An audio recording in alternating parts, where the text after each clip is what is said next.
Hi everyone, let's crack one day exams Hindi में। मैं प्रदीप आपका स्वागत करता हूं। Welcome to the study 24.7। दोस्तों, गणित की जो हमारी सीरीज चल रही थी उस सीरीज का आज ये 14वां लेक्चर है। इससे पहले हमारे 13 लेक्चर कंप्लीट हो चुके हैं। इससे पहले वाला जो लेक्चर था उसमें हमने परसेंटेज का टाइप नंबर 7 पूरी तरह से कवर किया था। आज की क्लास में हम टाइप नंबर 8 को डिस्कस करने वाले हैं। यदि आप हमसे लगातार जुड़े होंगे तो आपको समझ में आ रहा होगा कि हम मैथमेटिक्स को किस लेवल से कर रहे हैं। हम ये मान के चलते हैं कि आपको बिल्कुल भी गणित में कुछ नहीं आता है। हम ये मान के चलते हैं और उसी आधार पर हम सवाल कर रहे हैं। मेरा उद्देश्य गणित को केवल क्वेश्चन सॉल्व कराना नहीं है, मेरा उद्देश्य तुम्हें गणित को सिखाना है।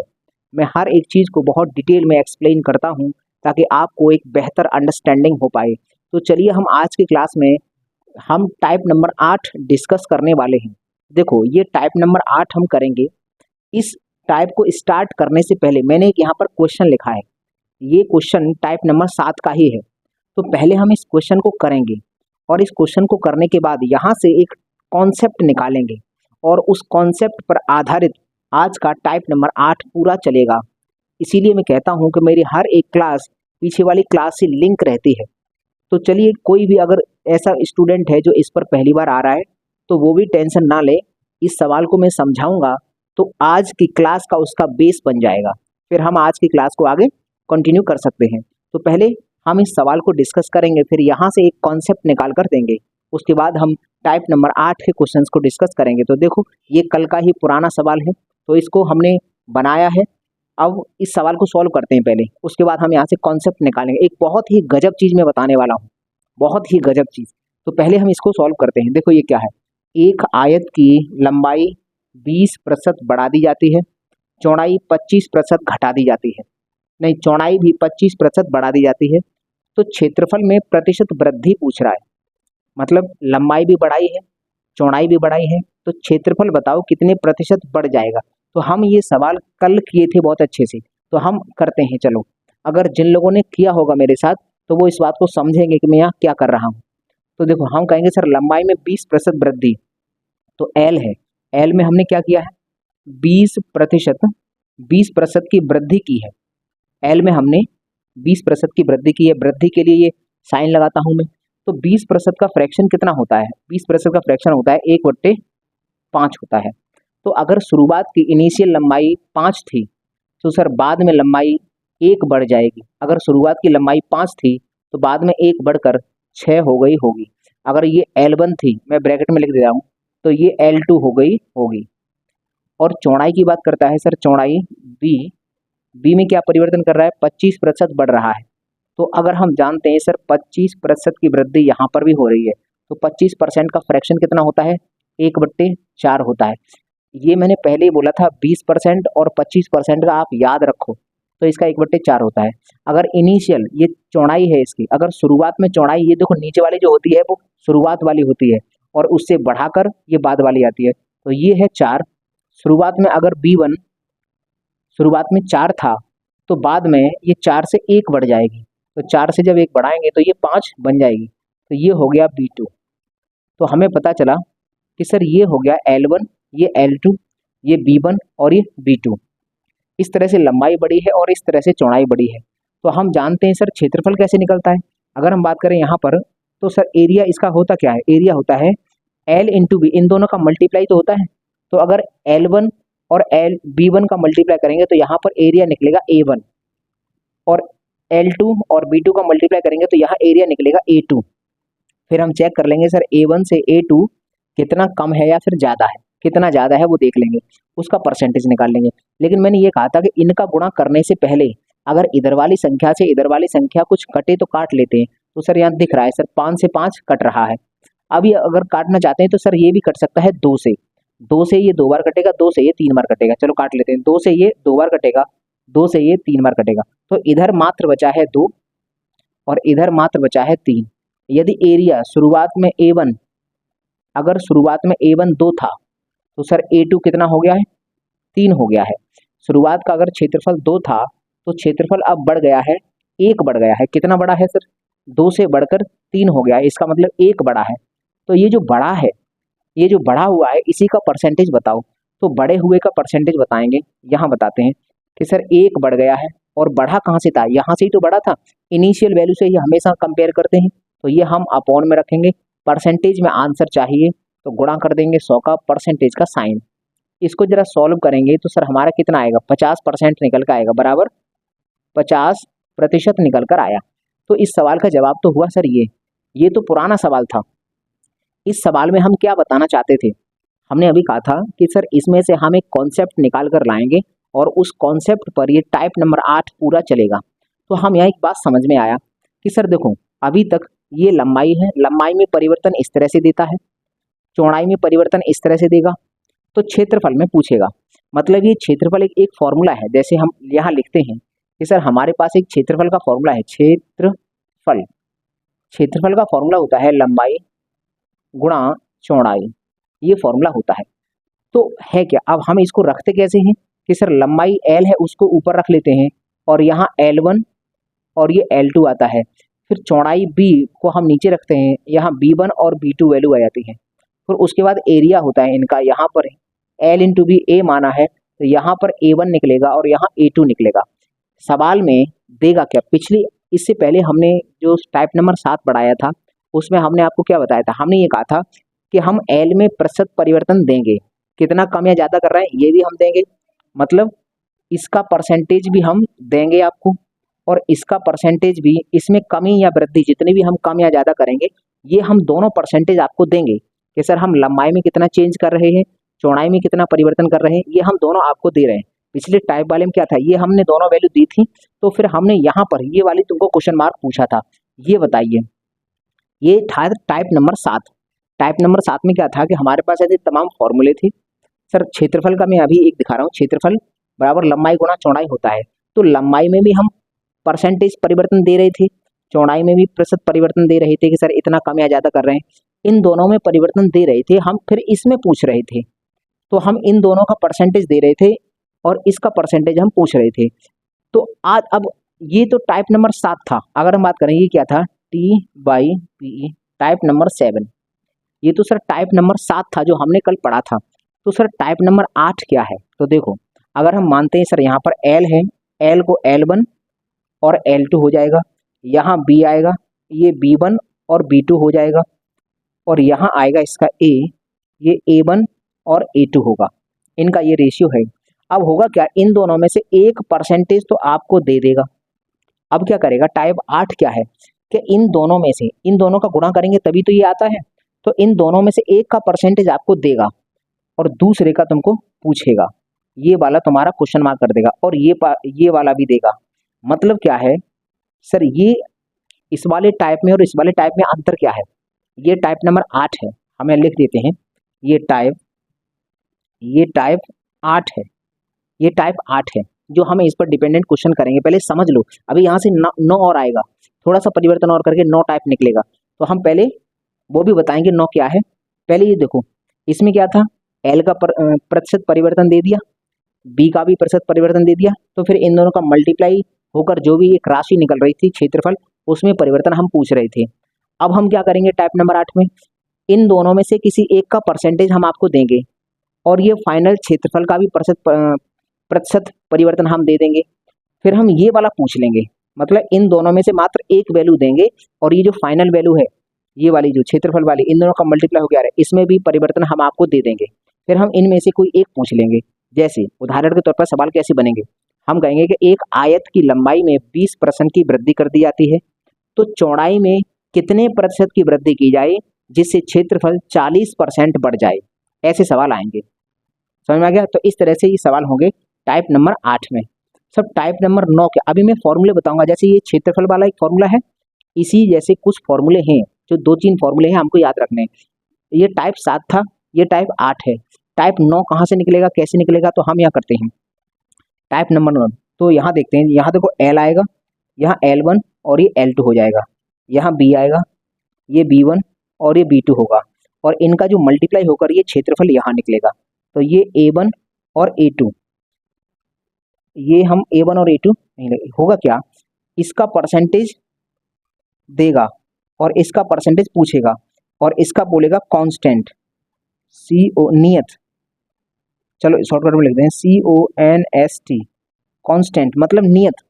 पता है यहाँ से सवाल कैसा बनेगा, यहाँ से सवाल बनेगा, ये कहेगा कि क्षेत्रफल को नियत रखा जाए, क्षेत्रफल कांस्टेंट है, क्षेत्रफल ना तो बढ़ रहा ना कम हो रहा, तो लंबाई में कितने प्रतिशत वृद्धि की जाए, लंबाई में कितने प्रतिशत की वृद्धि की जाए ताकि चौड़ाई में 20% की कमी हो जाए।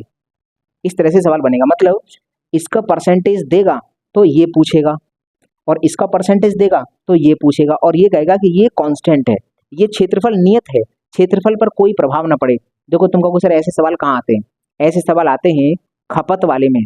कहते हैं कि एक वस्तु का मूल्य, चीनी का मूल्य 20% बढ़ जाता है, एक मतलब परिवार अपनी खपत जो है, अपनी खपत में कितने परसेंट की कमी कर ले ताकि खर्चा नियत रहे, खर्चा हमारा ना बढ़े ना कम हो। ऐसे सवाल आते हैं, वो सवाल यहीं आते हैं। तो ये जो है एरिया, एरिया को कांस्टेंट रखेंगे। कांस्टेंट का मतलब है एरिया का जो अनुपात रहेगा हमेशा 1:1 है। अगर एरिया का अनुपात 1:1 है, इसका मतलब है एरिया हमने फिक्स कर दिया, कांस्टेंट कर दिया। और ऐसे सवाल भी बहुत सारे बनेंगे कि सर अपना एक परिवार है, वो अपना खर्चा बिल्कुल बढ़ाना नहीं चाहता है, लेकिन चीनी का जो दाम है 25% बढ़ गया है, तो ये बताओ खपत में कितने परसेंट की कमी कर ले ताकि खर्चा ना बढ़े उसका। तो खर्चा ना बढ़े मतलब खर्चा फिक्स रहे, इसका मतलब खर्चे का अनुपात 1:1 ही रहेगा, वो बदल नहीं रहा है। तो फिर इन दोनों में से ही पूछेगा, एक का परिवर्तन दे देगा, दूसरे का तुमको पूछ लेगा। तो हम जानते हैं ये जो है ये TYP टाइप नंबर 9, ये टाइप नंबर 9 में हम इसके बहुत सारे क्वेश्चन करेंगे, बहुत सारे क्वेश्चन है यहाँ पर। तो देखो ये टाइप नंबर 7 था, ये टाइप नंबर 8 है, और ये टाइप नंबर 9 है। तुम कहोगे सर फॉर्मूले कौन से होते हैं जिन पर सवाल आता है, तो एक तो फॉर्मूला सर यही था, एक तो हमारे पास यही था क्षेत्रफल वाला। यहाँ एक बेलन का भी क्षेत्रफल आ जाएगा 2πRH, वहां पर R त्रिज्या और H ऊंचाई हो जाती है, तो वो भी लंबाई गुणा चौड़ाई वाला ही काम कर जाता है। देखो यहाँ फॉर्मूला एक आता है राजस्व, राजस्व, राजस्व मतलब तुम्हारे पास कितना कलेक्शन हुआ है पैसे का। राजस्व बराबर होता है प्राइस, मूल्य, मूल्य गुणा खपत या फिर संख्या, यहाँ संख्या देता है। क्या है मतलब ये फॉर्मूला क्या है, जैसे मान लो सवाल हमने पिछली क्लास में पढ़े थे कि एक टिकट थी, सिनेमा घरों की टिकट थी, टिकट का प्राइस कम हो गया, प्राइस कम हो गया तो बहुत सारे लोग पिक्चर देखने आए, तो लोगों की संख्या बढ़ गई, प्राइस कम होने के कारण संख्या बढ़ गई। तो फिर बताइए राजस्व, तो देखो अगर प्राइस जितना भी होगा, प्राइस में लोगों की संख्या का मल्टीप्लाई कर देंगे तो सर उसका राजस्व निकल आएगा। मतलब है जैसे मैं टिकट बेचने वाला हूँ, तो मैं अगर किसी को व्यक्ति को टिकट दी, मैंने 5 टिकट बेच दी और एक टिकट का मूल्य 10 रुपये है, तो 50 रुपये मेरे पास आ जाएगा, वही 50 रुपये राजस्व है, राजस्व कलेक्शन इसको बोलते हैं। तो ये इस पर भी सवाल आता है।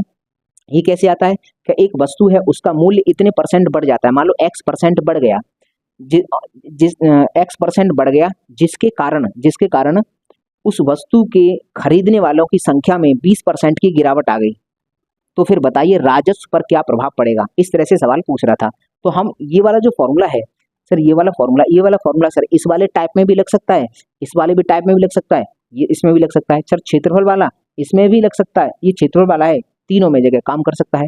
एक ये फॉर्मूला है, और एक सर होता है जो सबसे ज्यादा यही आता है, ये आता है तुम्हारा खर्चा। खर्चा मतलब एक्सपेंडिचर बराबर होता है मूल्य, प्राइस मल्टीप्लाई बाई खपत। खपत मतलब कंजम्पशन, एक्सपेंडिचर ये प्राइस, और कंजम्पशन मतलब सी। तो एक फॉर्मूला ये है, एक फॉर्मूला ये है। सबसे ज्यादा सवाल इसी पर आते हैं। सबसे ज्यादा सवाल कैसे आते हैं, ये बोलेगा कि एक परिवार है, चीनी का दाम बढ़ जाता है, चीनी का दाम 20% बढ़ जाता है, तो वह अपनी खपत में कितने परसेंट की कमी करे ताकि खर्चा बिल्कुल ना बदले। तो वो खर्चा ना बदले मतलब खर्चा फिक्स रहे, तो सर टाइप 9 का हो जाएगा। और अगर ऐसे बोल देगा एक चीनी का दाम 20% बढ़ जाता है, तो एक व्यक्ति खपत में कितने परसेंट कमी करे ताकि खर्चा मात्र 10% ही बढ़े, इसमें भी वृद्धि दे दी कि मात्र खर्चा 10% बढ़ पाए, तो हम इसको भी बढ़ा लेंगे। इसका मतलब ये सर टाइप नंबर 8 का हो जाएगा। और अगर हम इस टाइप का बनाना चाहते हैं तो हम कहेंगे एक वस्तु का मूल्य 20% घट गया है तथा उसकी खपत में 25% की वृद्धि हो गई है, तो बताइए फिर खर्चे में क्या परिवर्तन आएगा। तो सर ये टाइप नंबर 7 का हो जाएगा। तो कुल मिलाकर हम यहाँ समझे कि 3 टाइप हम पढ़ने वाले हैं, 3 में से एक टाइप, टाइप नंबर 7, इसके हमने बहुत सारे कम से कम 35 सवाल किए थे। पिछली जो क्लासेस थे 35 नहीं किए थे, टाइप नंबर 7 के तो कम किए थे, लगभग 20 के करीब। उससे पहले के किए थे, उसको 35 किए थे। तो ये जो है टाइप नंबर 7 के हमने काफ़ी क्वेश्चन कर चुके हैं, ये हम पूरी तरह से कवर कर चुके हैं। आज की क्लास में हम टाइप नंबर 8 को डिस्कस करेंगे। यहाँ से भी तमाम सवाल बने हैं, तो हमने एक आपको रूपरेखा बता दी। टाइप नंबर 9 है वो आगे आएगा। ये 3 टाइप हैं तुम्हारे सामने, और तीनों को तीनों टाइप में कुछ अलग चीज नहीं है। इन्हीं का नाम है रिलेटिव सक्सेसिव चेंज, सापेक्षिक लगातार वृद्धि या फिर कमी या परिवर्तन। तुम कहोगे सर ये कैसे? लंबाई और चौड़ाई में अगर परिवर्तन करेंगे, इनमें परिवर्तन करने के सापेक्ष इसमें परिवर्तन हो जाता है, तो इसीलिए हमने रिलेटिव शब्द यहाँ लगाया है। तो चलिए एक काम करिए, आप इसका स्क्रीनशॉट लीजिए, उसके बाद हम टाइप 8 के क्वेश्चंस को यहाँ पर लिखेंगे और उनको सॉल्व करेंगे। तो चलिए आप इसका स्क्रीनशॉट लीजिए। तो चलिए अब हम इस टाइप के क्वेश्चंस देख लेते हैं कि सर इस टाइप में किस तरह से सवाल बनते हैं। देखो क्वेश्चन नंबर 1, एक त्रिभुज के आधार में 40% की वृद्धि की गई तो इसकी ऊंचाई कितने प्रतिशत बढ़ाई जाए ताकि क्षेत्रफल में 60% की वृद्धि हो। ये क्षेत्रफल में प्रतिशत वृद्धि दे दी और सर आधार में प्रतिशत परिवर्तन दे दिया, ऊंचाई में हमको पूछ लिया है। ये 3 फॉर्मूले हैं जो टाइप नंबर 7, 8 और 9 में सबसे ज़्यादा इस्तेमाल होते हैं। यही 3 फॉर्मूले, ये हम 3 साइड में लिखकर चलेंगे, याद कर लेंगे। चलो इस सवाल को करते हैं।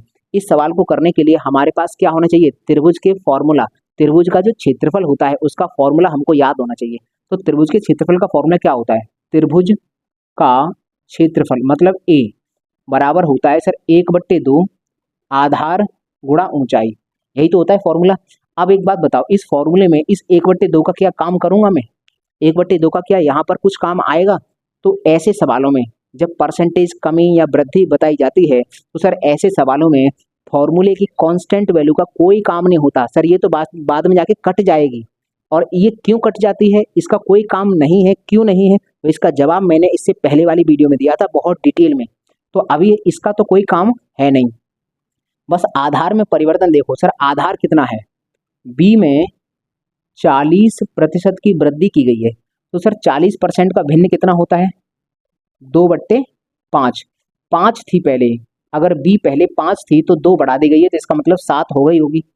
ये एच जो है, एच में यहाँ कितना आएगा, बस यही पूछ रहा है, यही क्वेश्चन मार्क है इसका। कितने परसेंट की वृद्धि करें, कितने परसेंट की वृद्धि करें, ये हमको नहीं पता यहाँ पर। चलो यहाँ H1 लिखते हैं, यहाँ H2। अब हमको ये तो पता नहीं कितना कितना वृद्धि करी जाएगी, ताकि क्षेत्रफल, एरिया दे रखा है, क्षेत्रफल में 60% की वृद्धि हो। 60% का तो फ्रैक्शन हम जानते हैं सर, ये होता है 3/5 होता है।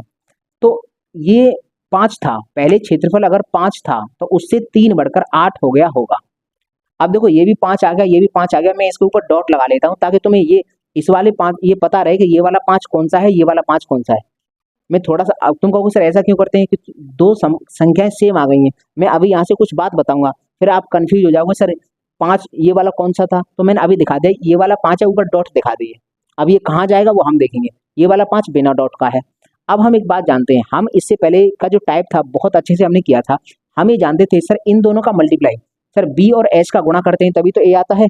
तो सर इन दोनों का गुणा करते थे वो यहाँ लिखते थे, और इन दोनों का गुणा करते थे वो यहाँ लिखते थे। जरा करके तो देखना सर, ये वाले 5 का ये वाले 5 और गुणा H1 करेंगे तो इन दोनों का गुणा करेंगे तो इसके बराबर होना चाहिए। ये 5 के अभी काट मन देना, 5 से 5 कट जाएगा ठीक है, लेकिन अभी काटना मत।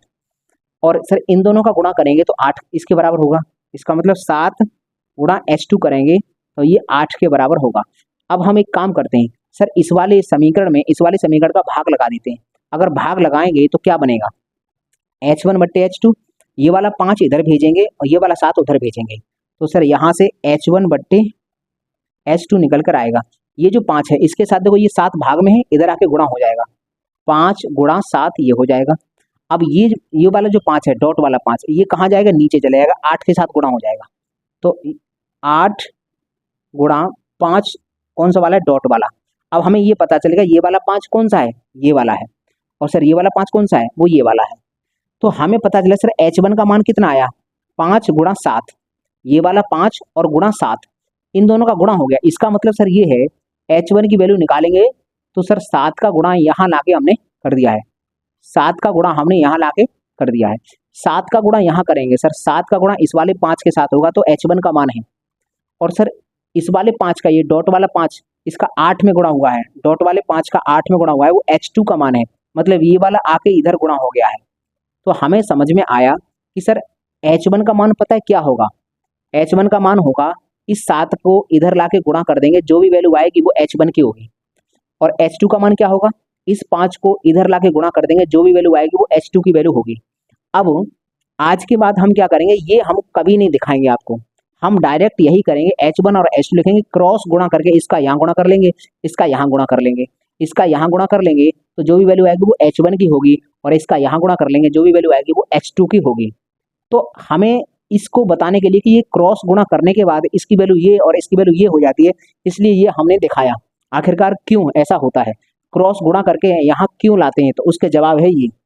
इस क्यों का जवाब मिल गया आपको, क्योंकि मुझे ये बताना था कि इसका यहाँ गुणा करके H1 की वैल्यू प्राप्त हो जाती है, इसका यहाँ गुणा करके H2 की वैल्यू प्राप्त हो जाती है। क्यों का जवाब है तुम्हारे सामने ये। तो अभी समझ में आ गया सर ये, क्योंकि मैं अभी इसको मिटाऊंगा। तो हम आज के बाद क्या करेंगे, डायरेक्ट इस तरह से क्या करेंगे, इसका गुणा यहाँ कर लेंगे तो वो इसकी वैल्यू हो जाएगी, इसका गुणा यहाँ कर लेंगे वो इसकी वैल्यू हो जाएगी। ठीक है भाई, तो मैं इसको अभी मिटा रहा हूँ, ये तुम्हें समझ में आ गया होगा, इसका जवाब मिल गया। तुम क्यों ऐसा होता है, क्रॉस गुणा करते हैं तो क्यों करते हैं, समझ में आ गया होगा। चलो इसको हम हटाते हैं। अब हम जरा गुणा करते हैं कि आखिरकार गुणा कितना आएगा। 7 का गुणा यहाँ करेंगे तो ये बनेगा 35, और सर 5 का गुणा इधर करेंगे तो ये बनेगा 40। ये समझ में आ गया सर, ये 35 है, ये 40 है। अब ये जो है ना, ये वैल्यू H1 की होगी और ये वाली वैल्यू H2 की है। अब देख लो भाई साहब, ऊंचाई में कितना वृद्धि हुई है, ऊंचाई में कितनी % वृद्धि हुई है वो निकालना है। तो सर 35 थी ऊंचाई पहले, तो अब 40 हो गई है, इसका मतलब 5 की वृद्धि हुई होगी, इसी का परसेंटेज हमें चाहिए। तो हम इसको रखेंगे 5 ऊपर, और कहाँ से हुई है, 35 से, तो 35 को रखेंगे नीचे, गुणा कर देंगे 100 का, और परसेंटेज का लगाएंगे चिन्ह। 5 से ये 7 बार कटेगा, 7 का भाग लगाएंगे, 14 सत्ते 98 होता है, तो 14 पॉइंट समथिंग आएगा। तो 14 पॉइंट समथिंग, देखो उत्तर मैंने पहले से स्टार बना के रखा है, 14.29 भाग लगाओ इतना आएगा। ठीक है भाई, तो समझ में आ गया। SSC CGL 13/4/2022 में आया है। तो आज के बाद, ये पहला सवाल था, थोड़ा सा मैंने स्लो स्पीड में किया, लेकिन अब आज के बाद कभी भी आएगा तो मैं इस तरह से क्रॉस गुणा कर लूंगा, और क्रॉस गुणा करने के बाद जो वैल्यू ये यहाँ जो आएगी वो इसकी वैल्यू होगी, यहाँ जो आएगी वो इसकी वैल्यू होगी। ठीक है भाई, तो ये हम याद रखेंगे। और ऐसा क्यों करते हैं क्रॉस गुणा, वो मैंने अभी आपको बताया था, तो समझ में आ गया होगा। अगला हम सवाल करते हैं, ये वाला सवाल। जब किसी वस्तु के मूल्य में 20% की कमी की गई, देखो प्राइस है कम किया गया है, तो इसकी बिक्री में X% की वृद्धि हो गई, यदि राजस्व प्राप्ति में 25% की वृद्धि होती है।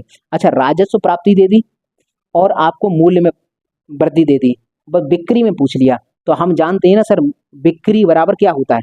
और यहाँ से चलो, यहाँ से इस सवाल को, ये 7 यहाँ लिखते हैं, थोड़ा सा इधर काट गई, इससे ये कट गया है। ठीक है, यहाँ सवाल में करते हैं कि हम सर फॉर्मूला जानते हैं, राजस्व बराबर क्या होता है, राजस्व बराबर मूल्य गुणा ये संख्या है, संख्या, इसी को बिक्री बोला है अभी, बिक्री कि आखिरकार कितनी चीजों की बिक्री हुई है। तो हम जानते हैं सर, मूल्य में परिवर्तन कितना है सर, मूल्य में परिवर्तन 20% है। तो प्राइस में हमने क्या किया है सर, 20% की कमी की है, तो 20% का फ्रैक्शन 1/5 होता है। तो अगर मूल्य पहले 5 था तो 1 कम कर दिया है, 4 हो गया होगा। और इसके बाद सर जो इसकी बिक्री है सर, बिक्री जो है, बिक्री X, उसमें बिक्री हम यहाँ पर बिक्री को अभी हम कंजम्पशन मान लेते हैं। ठीक है, सेलिंग मान लेते हैं, सेलिंग ये X% है, इसी का हमको मान बताना है। तो ये हमको पता नहीं है, तो जब हमको इसका फ्रैक्शन ही पता नहीं, तो हम इसको मान लेंगे, यहाँ में मान लेंगे X1 और यहाँ X2, हमें X की वैल्यू निकालनी है, हम देख लेंगे। और इसका जो राजस्व है, राजस्व कब मिलता है, जब इन दोनों का मल्टीप्लाई करते हैं तब राजस्व प्राप्त होता है। राजस्व में 25% की वृद्धि है, तो हम करेंगे सर 25% की वृद्धि, 25% का फ्रैक्शन होता है 1/4। सर 4 से पहले अगर 4 था तो 1 बढ़ गया होगा, तो 4 से 5 हो गया होगा। अब हम क्या करते हैं सर, इसकी वैल्यू कैसे निकलेगी, इधर लाके गुणा करो, इसका इधर लाके गुणा करो, तो ये हो जाएगा 4 चौक 16 और ये 5 25 हो जाएगा। ये X1 की वैल्यू ये होगी और X2 की वैल्यू होगी। देख लो कितना बढ़ रहा है, कितना बढ़ रहा है। तो भाई सर 9 बढ़ा है, 9 कितने से बढ़ा है, 16 से, तो यही भाग लगा देता हूँ, 16 से बढ़ा है, गुणा कर देंगे 100 का और परसेंटेज का चिन्ह। इधर कर दें सॉल्व कि यहाँ कर दें सॉल्व? चलो इधर ही, यहीं कर लो। चलो अब इसका भाग लगाओ। अगर भाग लगाओगे तो इनमें से कोई ना कोई एक वैल्यू जरूर मिल जाएगी। एक काम करना, आप इसमें भाग लगाना। वैसे 16 छिक्के 96 और 9 छिक्के 54, तो 54, अब ये तो बिल्कुल बहुत नजदीक है, तो वैसे भाग लगाना ही पड़ेगा। भाग इसमें लगा लेना। अब ये तुम्हारा काम है, इतना काम तुम्हारा है, इसका भाग लगाना। ठीक है भाई, इसमें भाग लगाने के बाद जो भी आएगा तो इनमें से जो भी आंसर मिलेगा वो मिल जाएगा। ये तुम्हारा काम है, इतना तुम कर लो। ठीक है भाई, तो ये सवाल हुआ और ये सवाल हुआ। अगला हम बात करते हैं क्वेश्चन नंबर 3 कि किसी वस्तु की कीमत में 28% की वृद्धि, कीमत 28% बढ़ गई, हालांकि इस पर हुए खर्च में 12% की वृद्धि होती है। खर्च 12% बढ़ा है, तो इसकी खपत में प्रतिशत कमी या वृद्धि बताओ। खपत में प्रतिशत कमी या वृद्धि बताओ। तो हम देख लेंगे भाई साहब, यहाँ पर ये सवाल मैं यहाँ कर लेता हूँ। तीसरा वाला सवाल है वो हम यहाँ कर लेते हैं भाई साहब। ठीक है, यहाँ पर तो देखो, किसी वस्तु की कीमत, ये प्राइस है पी, पी जो है वो 28% क्या हुआ है, बढ़ा है, बढ़ गया है। 28% का भिन्न होता है 7/25। तो 25 था, 25 से 7 बढ़कर 32 हो गया होगा। 25 से 7 बढ़ जाएगा तो 32 हो जाएगा। ठीक है, उसके बाद इसके खर्च, खर्च दे रखा है, ये तो खपत कंजम्पशन यहाँ आएगा।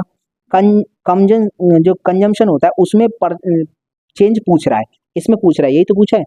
खपत में प्रतिशत वृद्धि या कमी, यहाँ वृद्धि होगी कि कमी होगी वो नहीं पता, लेकिन कितना होगा वो तुम्हें बताना है। तो हम ये मानते हैं, हम यह मानते हैं ये C1 होगा तो ये C2 होगा, हमें ये पता ही नहीं कितनी है। यहाँ पर हमने लगाया, एक लाइन खींची, उसके बाद ये जो खर्च था एक्सपेंडिचर, एक्सपेंडिचर फॉर्मूला ये तो होता है प्राइस इंटू कंजम्पशन बराबर एक्सपेंडिचर। एक्सपेंडिचर में चेंज दिया है 12% की वृद्धि, 12% बढ़ा है एक्सपेंडिचर, तो 12% का भिन्न होता है 3/25।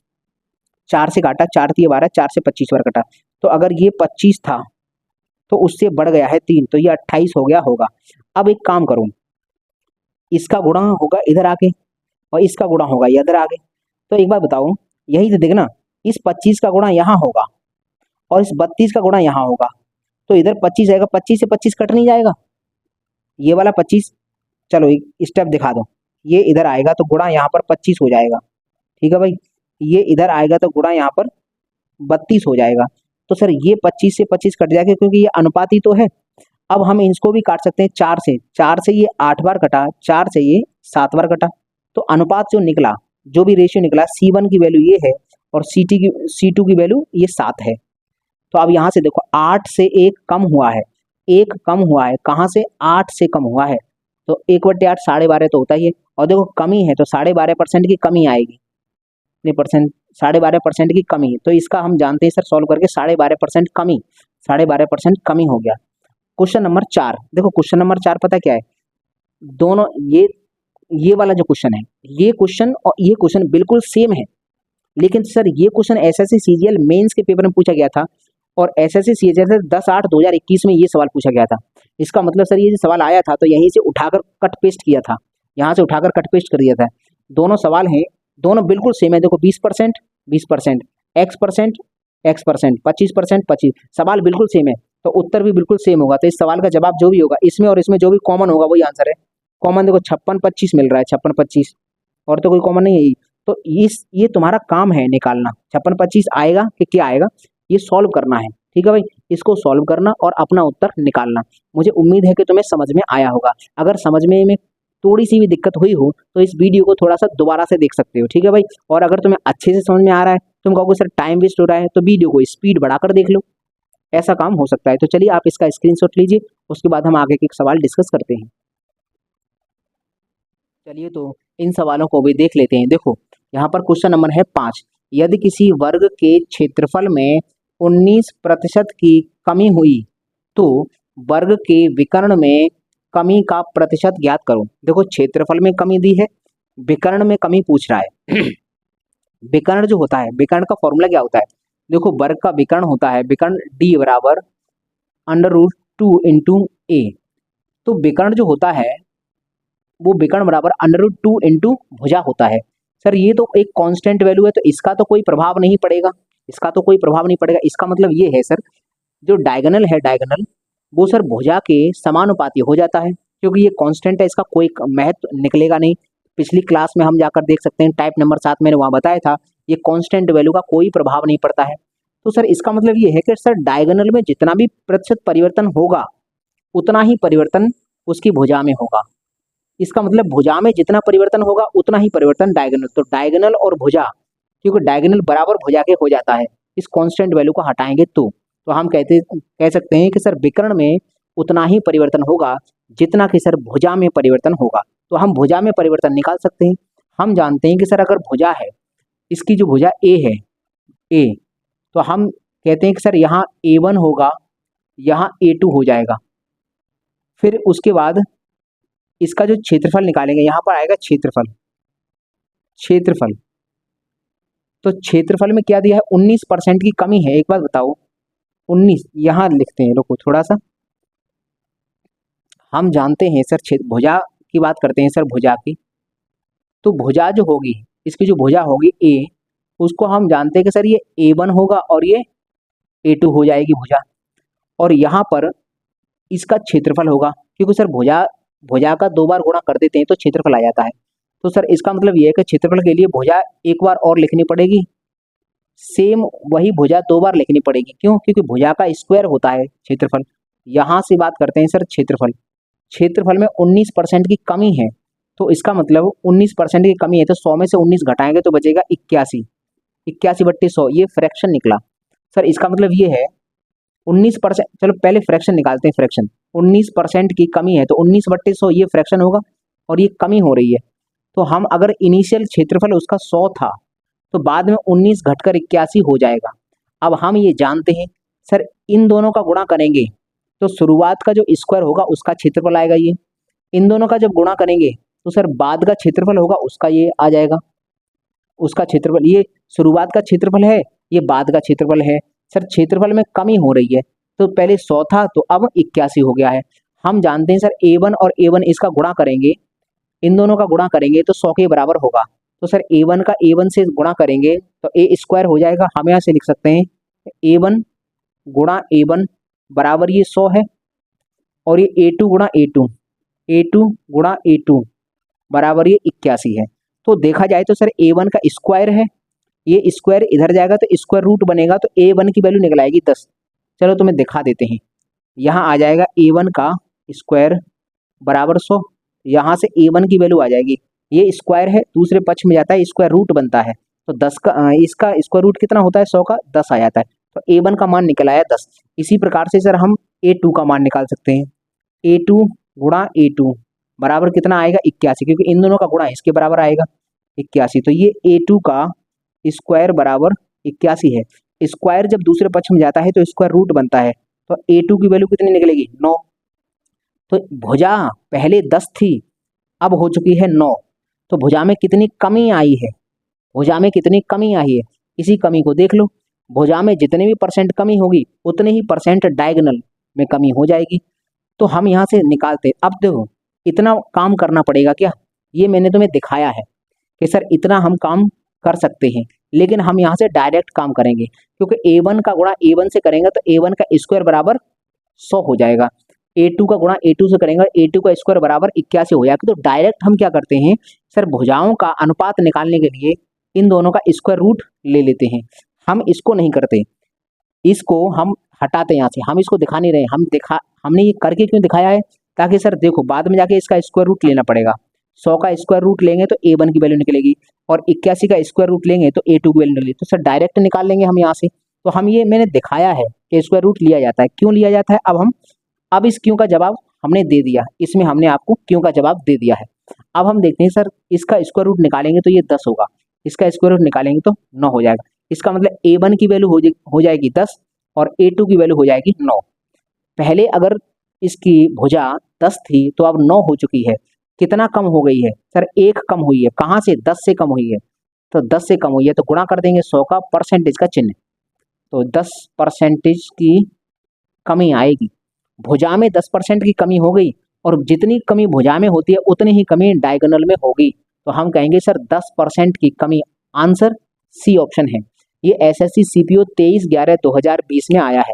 देखो मैं बहुत आसान तरीके से समझाने का प्रयास कर रहा हूँ, बहुत ही आसान तरीके से और बहुत ही स्लो मैं इसको समझा रहा हूँ। अगर फिर भी किसी के समझ में नहीं आ रहा है तो या तो वो कमेंट करके मुझे बता दे क्या नहीं आ रहा, या फिर इस वीडियो को दोबारा से देख सकते हैं। और जिनको समझ में आ रहा है वो इस वीडियो को फास्ट करके भी देख सकते हैं, अगर उन्हें लगता है कि हमारा टाइम ज़्यादा लग रहा है। लेकिन क्या है कि मैं तो भाई आराम से ही पढ़ाऊँगा, तो आप अपने हिसाब से अपनी स्पीड को सेट कर सकते हैं। तो चलिए अगला क्वेश्चन देखते हैं। Question number 6। एक आयत की लंबाई 20% बढ़ाई जाती है तो चौड़ाई में कितने परसेंट की वृद्धि की जाए ताकि क्षेत्रफल 25% बढ़ जाए। तो देखो लंबाई में हमने क्या किया है, एल में 20% की वृद्धि, 20% का फ्रैक्शन 1/5 होता है, तो इसका मतलब 5 से 6 की गई होगी, बढ़ाया है। चौड़ाई में पूछ रहा है चौड़ाई में कितने परसेंट की वृद्धि की जाए। चौड़ाई है ना, तो इसको मैं B1 और इसको मैं B2 मान लेता हूँ ताकि क्षेत्रफल में 25% की वृद्धि हो।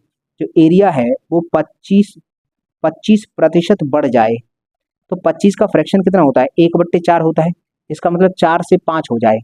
अब हम जानते हैं सर इस 4 का गुणा, 4 के इस 6 का गुणा कर लेंगे यहाँ पर और इसका गुणा यहाँ कर लेंगे, 4 का यहाँ होगा तो 4 छक्के 24 हो जाएगा और यहाँ पचम 25 हो जाएगा। तो ये हो जाएगी B1 की वैल्यू, ये हो जाएगी B2 की वैल्यू। 24 से 25 हो गया है तो कितना बढ़ गया है, 1 बढ़ा है। कहाँ से बढ़ा है, 24 से, तो हम बट्टे में रखेंगे 24। इसको परसेंटेज में बदलना है, तो परसेंटेज में बदलने के लिए क्या करते हैं सर, गुणा करते हैं 100 का, फिर लगाते हैं चिन्ह। तो 24 का भाग लगाएंगे, 24 पंजे छिक्के होगा, 24 पंजे 24 पंजे तो 5 सही समथिंग कुछ आएगा, नहीं 20 500 होता है ना, तो 24 चौका 4 बार आएगा, 4 सही समथिंग ये आएगा आंसर इसका। तो भाग लगाना है, इसका भाग लगाना ही तुम्हारा काम है सर, इसका भाग लगाएंगे तो 24 चौका 96 हो जाता है। और ये 24 चौका 96, उसके बाद कुछ बचेगा, 96 के बाद 4 बचेगा, 4 छक्के 24, तो यही आंसर आएगा। तो आंसर है हमारा ऑप्शन नंबर बी। ठीक है भाई, ये भी SSC CGL 13/9/2019 में आया है। अगला हम सवाल देखते हैं। सर एक बेलन की त्रिज्या है 10% कम कर दी गई है, ऊंचाई में कितने परसेंट की कमी की जाए ताकि क्षेत्रफल में 25% की कमी हो जाए। ये भी कम किया है, ऊंचाई भी कम करें ताकि क्षेत्रफल 25% कम हो जाए। तो देखो पहले ये त्रिज्या है, आर में क्या कर रहे हैं हम, आर यही करते हैं, चलो आर में 10% कमी, तो 10% का मतलब सर 10 से 9 हो गया होगा। मैं रेशियो नहीं लिख रहा हूँ इसका, ठीक है भाई, वो तुम समझ जाना कि ये ठीक है। उसके बाद ऊंचाई, ऊंचाई में कितने परसेंट कमी, ऊंचाई में पूछा है हमको भाई साहब, यही तो हमको पूछा है। तो हम यहाँ H1 और यहाँ H2 मान लेते हैं, अपॉन में रखते हैं, क्षेत्रफल में दे रखा है एरिया बराबर, एरिया में कितने परसेंट है, 25%, 25% की कमी है, 25 का 1/4 होता है, तो 4 से 1 घटाकर 3 रह गया होगा।